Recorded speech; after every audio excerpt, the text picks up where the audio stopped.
அனைவரும் வணக்கம்.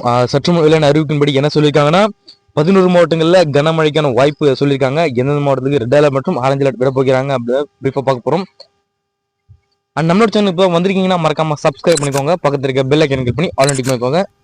முக்கியமான விஷயம் வீடியோ ஸ்கிப் பண்ண பாருங்க. அப்போ தான் நான் சொல்கிற தகவல் என்ன முழுமையாக வரும்.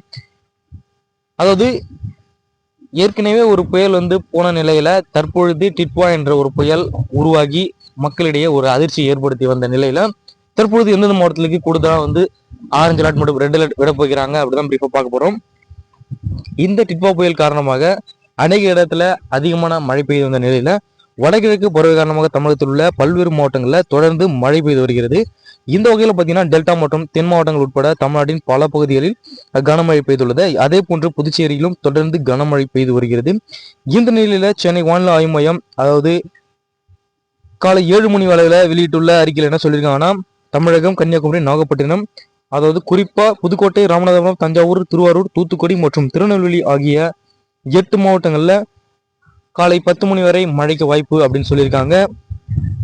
அதே போன்று சிவகங்கை, தென்காசி மற்றும் விருதுநகர் ஆகிய 3 மாவட்டங்களில் உள்ள ஒரு சில இடங்களில் இன்று 10 மணி வரை லேசான முதல் மிதமான மழைக்கு வாய்ப்புள்ளதாக சொல்லியிருக்காங்க. அதே சமயம் அதனை ஒட்டிய இலங்கை கடலோர பகுதியில் நிலை கொண்டிருந்த காற்றழுத்த தாழ்வு பகுதியும் அதாவது டிட்வா என்ற புயலாக மாறியது சொல்லியிருக்காங்க. இத்தகைய சூழ்நிலை பார்த்தீங்கன்னா கனமழை எச்சரிக்கை காரணமாக ராமநாதபுரம், ராமேஸ்வரம் மாவட்டத்தில் உள்ள பள்ளிகளுக்கு மட்டும் நேற்று விடுமுறை அறிவிக்கப்பட்ட நிலையில தற்போது பல மாவட்டங்களுக்கு விடுமுறை அதாவது அறிவிப்பு வெளியிட்டிருக்காங்க.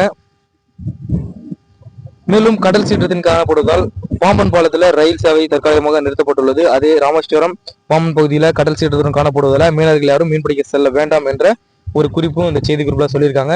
இது போன்ற வானிலை மற்றும் மழை பற்றி கூடுதல் தகவலை உடனுக்குடன் துல்லியமா தெரிஞ்சுக்கணும் அப்படின்னு நினைச்சீங்கன்னா கீழே இருக்கிற ரெட் கலர் பட்டனை கிளிக் பண்ணி சப்ஸ்கிரைப் பண்ணிக்கோங்க. பக்கத்தில் இருக்க பெல் ஐக்கனை கிளிக் பண்ணி ஆல் டிக் பண்ணிக்கோங்க. நன்றி, வணக்கம்.